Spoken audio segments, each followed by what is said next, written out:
ಆತ್ಮೀಯ H16 ಅರ್ಥಾತ್ ಹೇ ಸೀತಾ ನಮಗೆ ಸ್ವಾಗತ. ನಾನು ನಿಮ್ಮವ MI ಅಥವಾ ಮಲ್ಲಪ್ಪ ಚೋತರ. ಆತ್ಮೀಯರೇ, ಒಂದು ಕೆಟ್ಟ ಸುದ್ದಿ ಈ ಸರ್ಕಾರದಿಂದ. 9 ವಿಶ್ವವಿದ್ಯಾಲಯಗಳನ್ನು ಸ್ಟಾರ್ಟ್ ಮಾಡೋದು ಬೇಡ ಅಂತ ಸಮಿತಿ, ಅದು ಸಚಿವ ಸಂಪುಟ ಉಪಸಮಿತಿ ಸಭೆಯಲ್ಲಿ ತೀರ್ಮಾನ ಮಾಡಿದ್ದಾರೆ. ಯಾಕಂದ್ರೆ 342 ಕೋಟಿ ರೂಪಾಯಿ ನಮ್ಮ ಹತ್ರ ಇಲ್ಲ, ಅಷ್ಟು ಹಾಕೋಕ್ಕಾಗೋದಿಲ್ಲ. ಇದಕ್ಕೆ ಮೊದಲು 5 ವರ್ಷದ ಖರ್ಚು ಈ ಉಪಸಮಿತಿ ಇದ್ದಿದ್ದು ತಿಳಿಸ್ತದೆ ಸರ್ಕಾರಕ್ಕೆ, ಎಷ್ಟು ಖರ್ಚು ಬರ್ತದೆ ಏನು 5 ವರ್ಷಕ್ಕೆ ಅಂತೇಳಿ. ಕರ್ನಾಟಕದ ರಾಜ್ಯ ಉನ್ನತ ಶಿಕ್ಷಣ ಪರಿಷತ್ ವರದಿ, ಆ ವರದಿ ಹೇಳ್ತದೆ 342 ಕೋಟಿ ರೂಪಾಯಿ ಬೇಕು.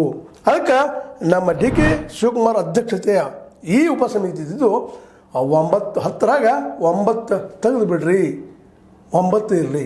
ಯಾಕ್ರಿ ಇದು? ಯಾರೂ ಮಾಡಿಲ್ಲ ಅವರು, BJPಗರು ಮಾಡಲಿ, ಕಾಂಗ್ರೆಸ್ಗರು ಮಾಡಲಿ, ಯಾರು ಮಾಡಲಿ.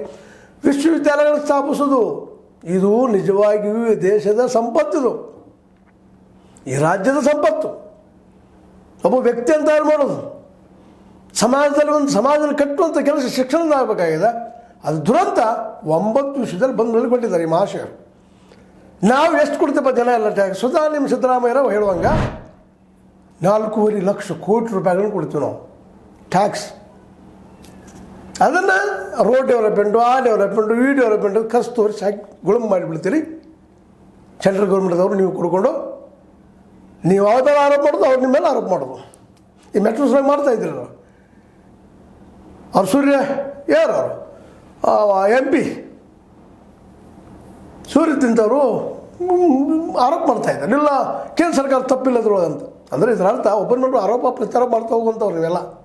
DK ಶಿವಕುಮಾರ್ ಅವರ ನಿಮ್ಮ ಉಪಸಮಿತಿ, ನಿಮ್ಮ ಅಧ್ಯಕ್ಷತೆಯಲ್ಲಿ ನಡೆದದ ಈ 9 ವಿಶ್ವವಿದ್ಯಾಲಯಗಳನ್ನು ಬಂದ್ ಮಾಡೋಂಥ ಮನಸ್ಸು ನಿಮಗೆ ಯಾಕಾದರೂ ಬಂತು ಅಂತ? ನಿಮ್ಗೆ 342 ಕೋಟಿ ರೂಪಾಯಿ ಹೊಂಡಿಲ್ವಾ?